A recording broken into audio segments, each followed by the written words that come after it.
Ian says, "Why do you own a black Cabriolet?" I own a black Cabrian. I've told this story a few times, but I know some people haven't heard it before. So when I first started out, we started doing some bits with Kew Gardens, which was cool. Enjoyed that. But one of the main projects we did was to create a garden inside a taxi. Bet you can't guess who idea that was.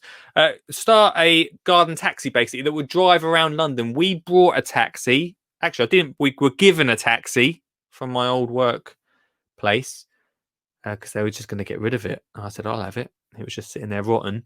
There's probably a reason it was sitting there rotten because when we took it for an MOT, it had about 10 pages worth of problems, which wasn't great and probably would have cost about 10 grand to fix. So we had to get another taxi. We had to buy the next taxi. And I was left with a taxi, as you do. I was just left with a taxi. And I said to my wife, I said, we could just put that in the garden, couldn't we? That'd be quite cool and create like a little room out of it. And she said, yeah, of course. That'd be really good. As long as we can definitely get it out whenever we don't want it. And since then, we've built decking around it, fences around it, an office around it. It ain't going. We've ripped out the insides of it.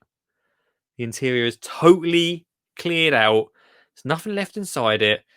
There's a bed in it now. So anyone that wants Airbnb and a taxi, this is the place to be. And yeah, I just use it as my office, really, and just like a little chill out area. It's really cool. But yeah, so that's the story of the Black Taxi. We did create a garden in the Black Taxi, and we did drive it about as well to festivals and things. So it was really cool. It's part of the Grow Wild. Back to the wild growing thingamajig. It was part of Grow Wild with Kew Gardens. That was a really cool project to be part of. Little did I know I'd come away with a taxi. And that is the story of the taxi.